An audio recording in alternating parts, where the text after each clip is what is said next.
সবাইকে স্বাগত জানাচ্ছি গ্লোবাল পয়েন্টে। হোয়াইট হাউসে অনুষ্ঠিত এক আনুষ্ঠানিক সংবাদ ব্রিফিংয়ে ঘিরে আবারও আন্তর্জাতিক মহলে আলোচনা সৃষ্টি হয়েছে।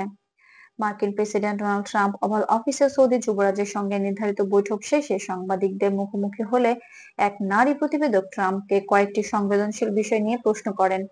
প্রশ্নগুলো ছিল অ্যাপস্টেইনকে ঘিরে অতীত সম্পর্কিত বিতর্ক এবং সৌদি সাংবাদিক জামাল খাশোগি ঘটনায় যুক্তরাষ্ট্রের অবস্থান নিয়ে।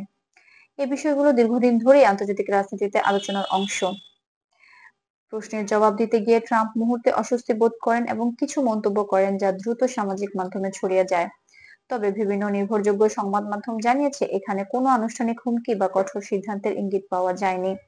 অনলাইনে যে দাবি ছড়িয়ে পড়েছে যে তিনি গণমাধ্যম বন্ধ করে দেওয়ার হুমকি দিয়েছেন, সেটি সরকারি নথি বা বিশ্বস্ত আন্তর্জাতিক প্রতিবেদনের সমর্থন পায়নি।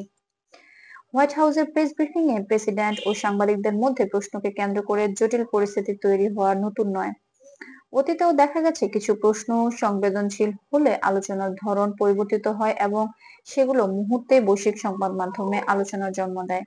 এই ঘটনার ক্ষেত্রেও সাংবাদিকদের প্রশ্ন এবং প্রেসিডেন্টের তাৎক্ষণিক প্রক্রিয়ায় মূল আলোচ্য হয়ে ওঠে।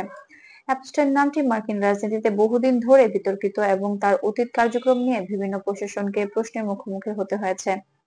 অন্যদিকে খাশোগি ঘটনাকে কেন্দ্র করে 2018 সাল থেকে আন্তর্জাতিক তদন্ত, কূটনৈতিক আলোচনা সহ বিভিন্ন পক্ষের অবস্থান নজরে এসেছে।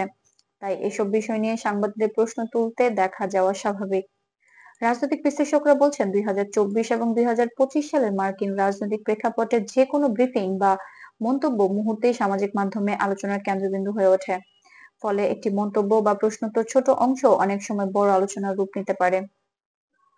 সব মিলিয়ে বলা যায় হোয়াইট হাউসের এই প্রশ্নোত্তর পর্বটি বাস্তব ঘটনাকে নয় বরং অনলাইনে ছড়িয়ে পড়া ব্যাখ্যা ও অতিরঞ্জিত দাবিকে কেন্দ্র করে বেশি আলোচিত হয়েছে। আন্তর্জাতিক সংবাদ মাধ্যমের তথ্য অনুযায়ী এখানে কোনো আনুষ্ঠানিক হুমকি বা প্রশাসনের পদক্ষেপ নেই, বরং এটি ছিল একটি সংবেদনশীল প্রশ্নের প্রতিক্রিয়ার তৈরি স্বাভাবিক জটিল পরিস্থিতি। আন্তর্জাতিক অঙ্গনে নির্ভরযোগ্য তথ্য পেতে চ্যানেলটির সঙ্গেই থাকুন। গ্লোবাল পয়েন্ট চ্যানেলটি সাবস্ক্রাইব করতে ভুলবেন না। ধন্যবাদ।